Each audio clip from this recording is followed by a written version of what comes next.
So a lot of interesting things going on with eHarmony. I would say one of the things we're most excited about is a research study we're doing on humor and if people can be matched on their sense of humor.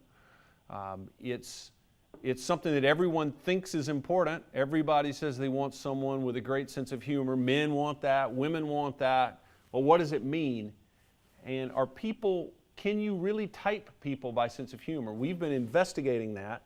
We have a questionnaire we put people through where they look at 30-second videos.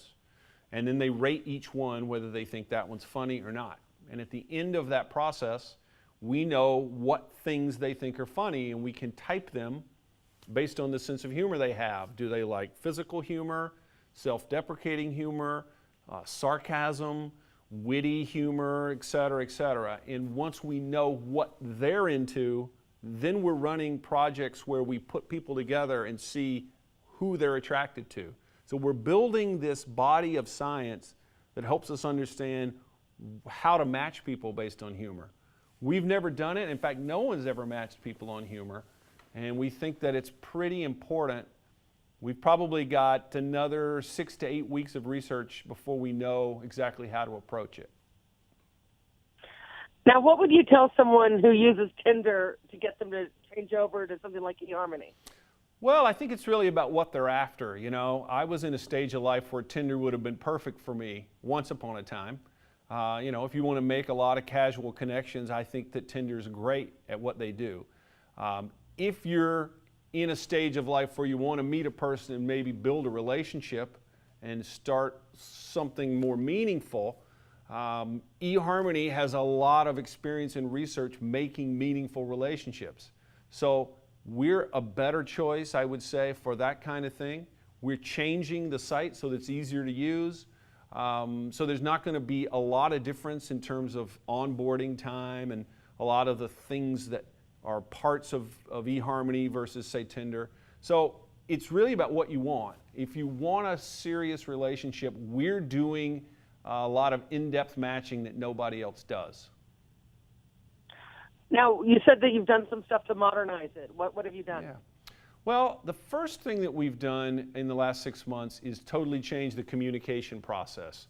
You know, I became CEO about 6 months ago, and I think it was a pretty easy decision to make to update the apps that we have and the site and rip out the things that felt sort of antiquated, like our communication system. So now it's just like text or Slack or something. It's an instantaneous sort of message system.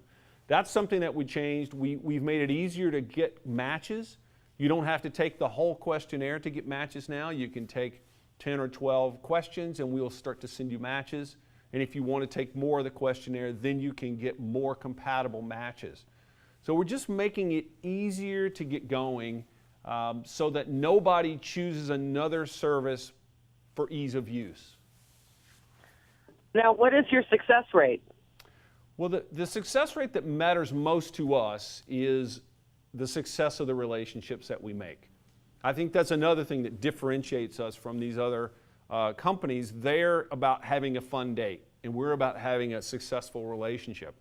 So we've looked at marriages over a 7-year period, and we've looked at people that met in every way possible: school, church, match, all of our competitors. And eHarmony's divorce rate over that period is about 3.9%, which is far less than anyone else. So we think we're doing something right. The matching is important. Of course, the fact that we cost something is important. That keeps away maybe less serious people. The questionnaire is important. And just being sort of known as the relationship site is also, I think, very helpful in attracting the right kind of people. What are the differences between men and women in their approaches to online dating? Well, I think there's a lot of difference. I think that women tend to be more serious and more thoughtful. Not always, of course, but women understand the stakes, I think, better than men. A lot of times, especially younger men, don't put much effort into building a profile that's attractive, and men are not very good at pictures, quite frankly. They often will just throw up, some random pictures that don't help them out a lot. So there's a little different approach in terms of seriousness. Women are typically better writers than men, and so that's an important thing. You know, the stereotype is that men just look at the picture, and I can tell you on eHarmony that's not true. The picture matters a lot, but it's not the only thing that men consider. You know, men who want to get in a relationship understand that just picking the hottest woman is not a very good strategy. Now, do you think opposites really attract? Opposites definitely attract, and then they attack. Opposites are not a good idea if you want to have a relationship with somebody. Because, just think about it, you know, you're living your life with someone, and if you're opposite on all of these fundamental things, if you're opposite in how you see money, if you're opposite in how you see ambition, if you're opposite in how you see your social life, I mean, every one of these things would require a big compromise.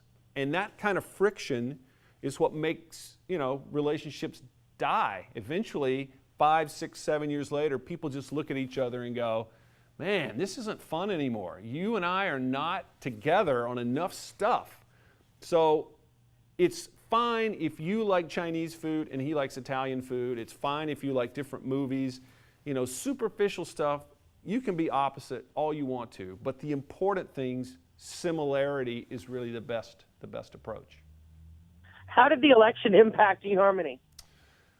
Well, it did a lot of good stuff for our business. You know, we saw an upturn in people that want to use the service. We saw an upturn in communication within the company, within the service.